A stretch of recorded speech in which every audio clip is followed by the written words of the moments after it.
So I got this Yamaha Compass Series CPX500, Roman numeral 2, OVS. Nice guitar, actually. I was expecting a piece of crap. It was given to me by a co-worker to fix up a little bit for her husband. Had some broken strings. She really just wanted me to restring it, but it needed some work. So what did I do? Well, obviously restrung it, but tightened these nuts here on the tuners.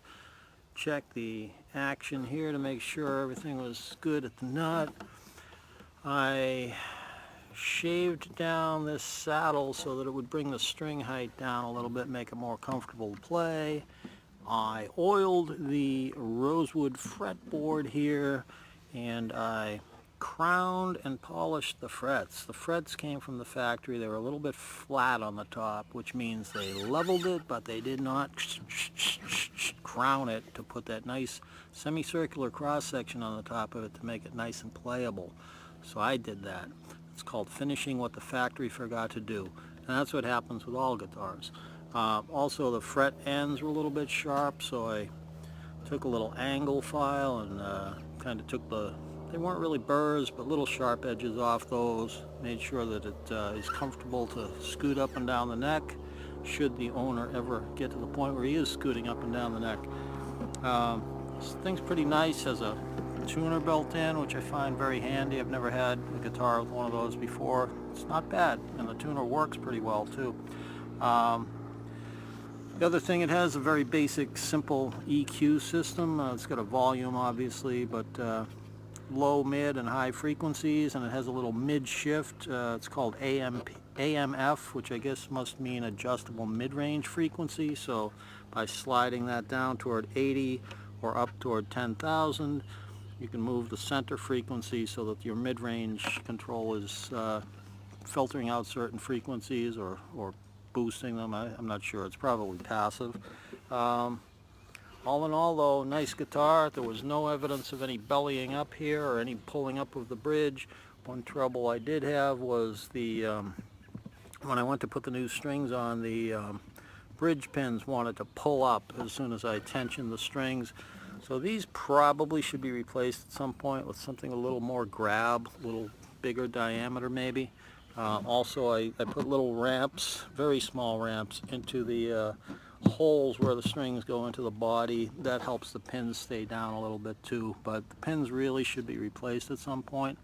But all in all, it pretty much stays in tune.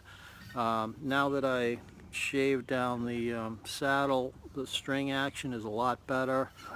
It's still a little higher than I would want it to be, but I don't want to shave that down too much, because once you go beyond, then the strings start not wanting to clear the other frets, and they buzz and they fret out, and that's a whole different kettle of fish, different problem, and I didn't feel like dealing with that. So the string action's a little high, but it's definitely better than it came from the factory, and it's also definitely beginner friendly. I mean, it's totally playable right now. So I'll wank away on it a little bit to show you that it is playable, even by me.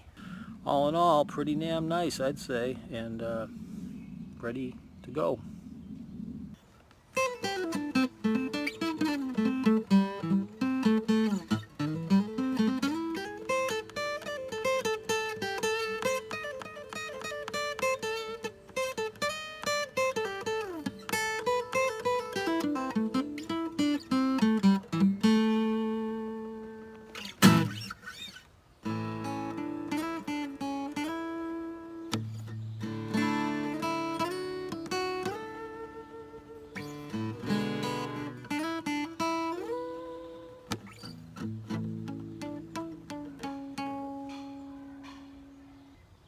All right.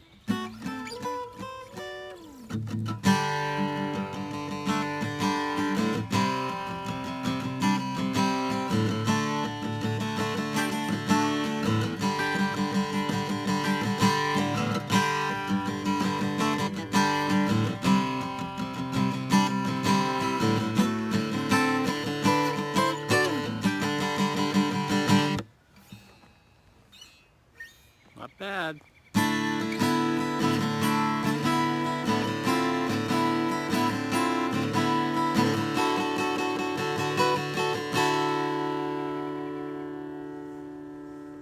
You definitely feel the strings fighting me less than they were before.